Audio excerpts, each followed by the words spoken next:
João bate no peito e fala: eu estava lá. Oh, Eu glória. Aleluia. Eu toquei. A Bíblia vai nos dizer no final do Evangelho de João que o Senhor chega e interroga Pedro, fala com Pedro, fala: Pedro, tu me ama? E Pedro olha para Jesus, fazendo recordações de uns fatos que tinham acontecido alguns dias atrás. Menos de 2 meses tinha acontecido um fato importante que ia ser o divisor de água na vida dos apóstolos, na vida dos homens de Deus ali. E o Senhor pergunta a Pedro: Pedro, tu me ama? Pedro responde: eu te amo.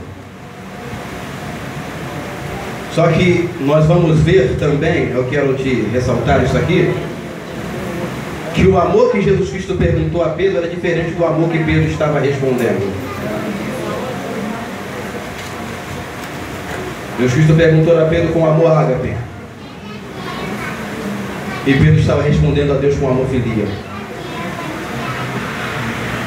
A ponto de quando passar a terceira pergunta de Deus, de Jesus Cristo a Pedro, ele fala assim: Senhor, tu sabes qual é o amor que eu tenho por ti.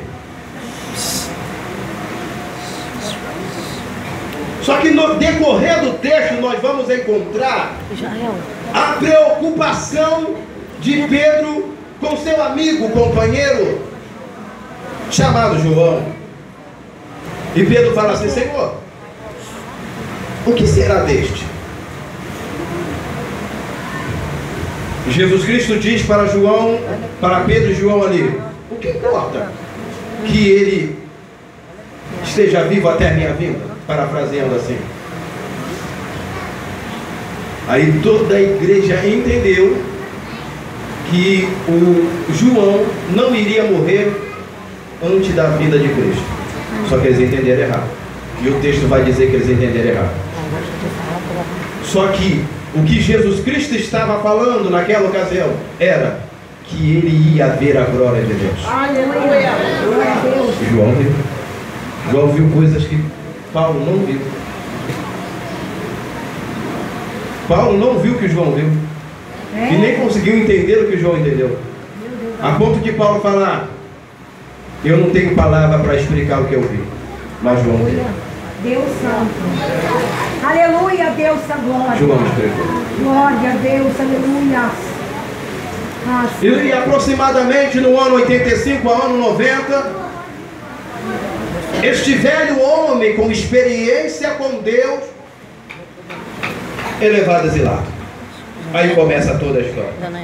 Bota o Israel aqui. Deus permite que aquele velho homem, eu estou falando velho homem de idade,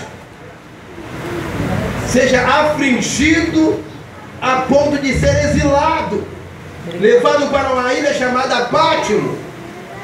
E ali começa a história da vida de João, porque até então a gente só tem alguns pequenos relatos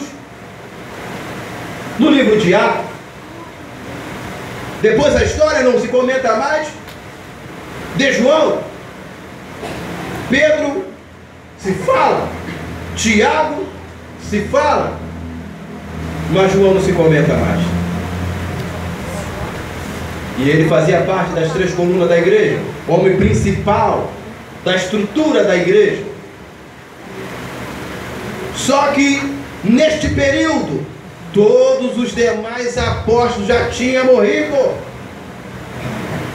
Todos.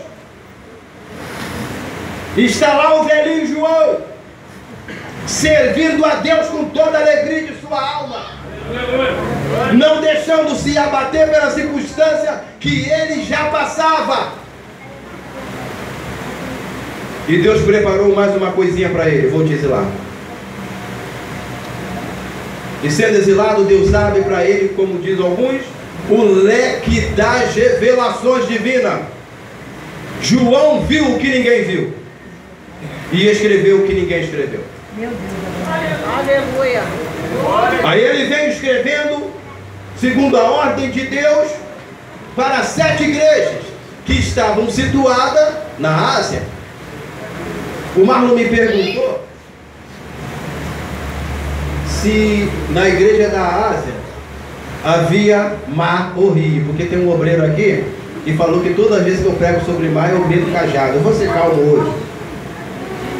Toda vez que eu prego sobre água ele falou que eu bato. Eu falei, não, eu vou ser calminho hoje. Mas aí eu avisei o Marlon que todas as igrejas da Ásia estavam no território que tinha água, né? Então, água tem, né? E tem água, tem tudo. A ponto de nós vermos, não vou contar a história, porque eu acredito que os 2 dias que me antecederam já contaram toda a história que precisava ser contada, mas a ponto da cidade ser chamada da Neo-Cesareia. E se você lembrar Neo-Cesareia, você vai lembrar da cidade de Cesareia. Então estava fazendo comparação a ela. E essa comparação vai nos levar a entender que ela era uma cidade à margem do mar. Mas pois bem, continuamos. Então vem no capítulo 3 a profecia ou a palavra de Deus para a igreja. No capítulo 3 nós vamos ver falando para Sardo, a igreja de Sardo, ou de Sardes.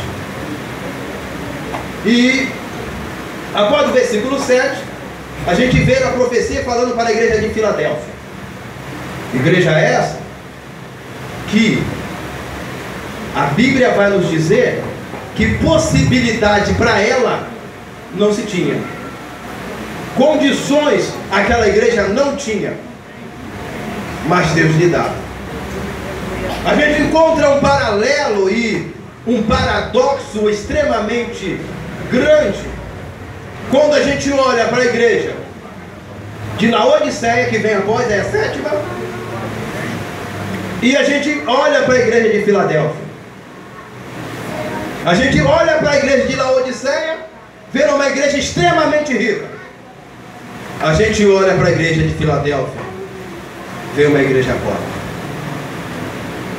A gente olha para a igreja de Filadélfia, a gente vê uma igreja que não confiava em suas forças. A gente olha para a igreja de Laodiceia, você vê uma igreja que fala: tenho tudo e de nada tenho falta. Só que 2 coisas aconteceram com as mesmas. Primeiro, a igreja de Filadélfia sofreu um terremoto. E esse terremoto que aconteceu ali adjacente, no território asiático, hoje Turquia,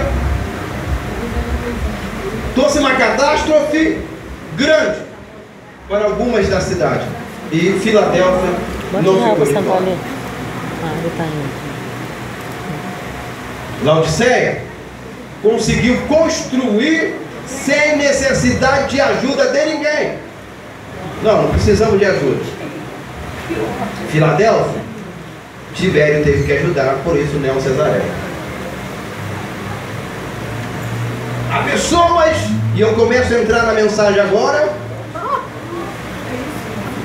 que acham que, porque tem possibilidade por si só, não depende de ninguém. Porque ele acha que tem conhecimento, ele não depende de ninguém. Ele acha porque certas tentações e certas tribulações não passam pela vida dele e não traz tanto transtornos como na vida de algum, ele não depende de ninguém. Mas eu tenho uma mensagem laodicense para você.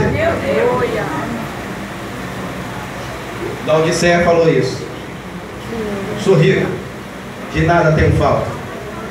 Sabe o que foi a parte de baixo do versículo, a resposta logo depois? Não sabe que tu não és cego e nu, miserável? Se você é crente, estar aqui nessa noite e acha, não dependo de ninguém não, minha vida eu faço tudo sozinho. Eu estava lendo esses dias o culto de ensinamento, sexta-feira, em Gálatas capítulo 6, versículo 2: levai as cargas uns dos outros.